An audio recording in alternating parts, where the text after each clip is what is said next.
Hi, my name is Cathy. I work with the OPW and I'm a gardener here at Ashtown Kitchen Garden in the Phoenix Park. And today I'm basically going to talk to you about growing vegetables from seed to planting out. So today I have leeks. The variety is Portobello. So we would have started these in modular trays in the glass house in March, April time. This particular one was done in April. So if you have a window box or a trough at home, you can do that in a windowsill if you don't have a glass house, or in a port, just somewhere warm for them to germinate. Usually this takes about 2 weeks for that to happen. So generally you have your seeds, which look like this, as you can see. So generally you try and drop 2 to 3 seeds per module, or if you have a pot you can sprinkle them over the pot as well, and once they have germinated you will leave them there for possibly 7 weeks, which we have done here. We've taken them out for 7 to 10 days to acclimatise it before planting it out.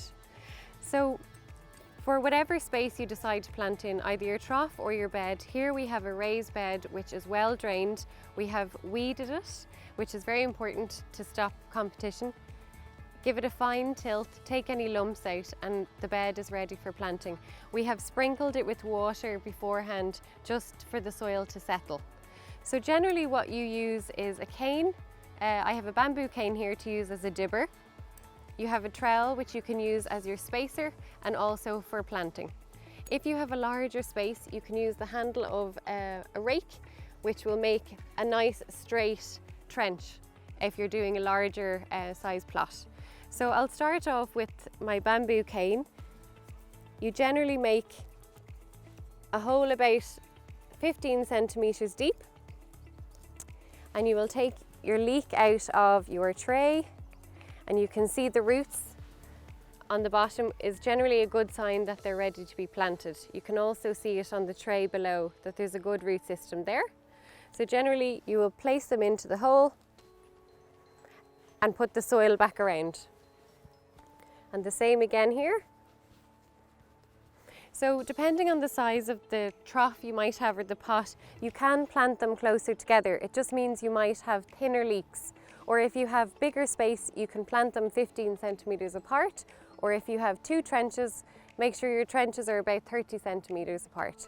And that's basically it. Otherwise, if you have a trowel, you can make a trench, simple as that, the way you would with planting onions. And the same thing, you can plant them up like that. So generally, the leeks are sown in March, April time, and they're ready for harvest come October, and they'll stay in the beds right through till February. And usually you would just take them up with a normal garden fork, so you can take as you go. If you wanted to prolong having a white stem on your leek, generally 2 to 3 weeks before you harvest, there is a process called blanching if you decide to do that. This is where you bring up the dry soil to the stem, keeping it below your leaf growth.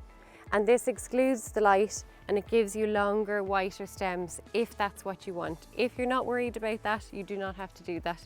Just enjoy harvesting between October and February whenever you're ready.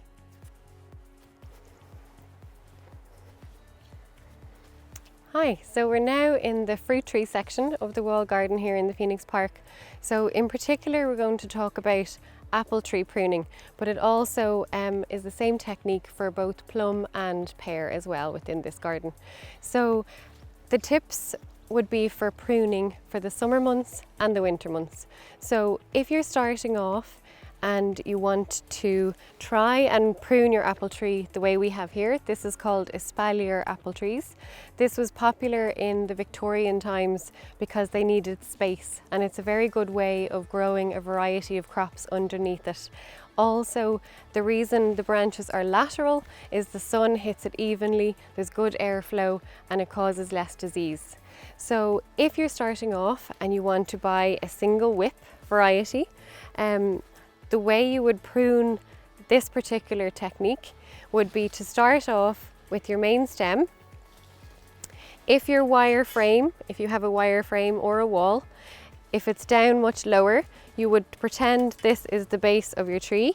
You would cut to above a node, which would look more like this one when it's young, except slightly thicker.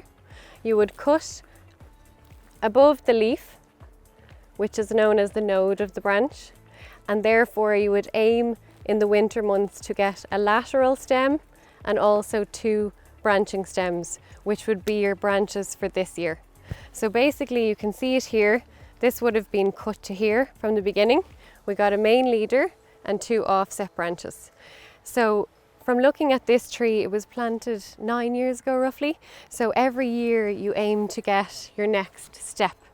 You don't always get it, and sometimes you have to go back down and you lose a year, but usually you'd get a leader and 2 side branches. So this particular technique is very good for letting the sunlight in to ripen your fruit. So in particular, in the winter, you would prune for vigor. So if you have a small tree, you prune in the winter months when it's dormant to get your vigor, which are these branches, which are known as water shoots.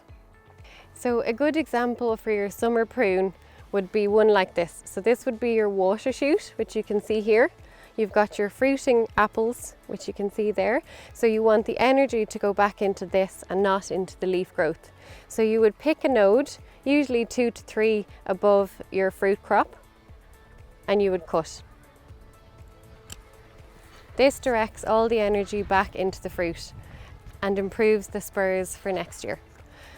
It's just a really good way of allowing the airflow to get through to the branches, for the fruits to ripen evenly, and it's also a very attractive way of growing your fruit. You can see them all ripening. So you can also do this with plum trees and pear trees, which we have in the wall garden. These are typically grown on our brick wall, which surrounds the garden. So the idea of the brick wall would be the sun heats the bricks during the day and it lets it out evenly over the evening. So it ripens your fruit much quicker. So if you have a garden wall at home, an Espalier fruit tree would be perfect.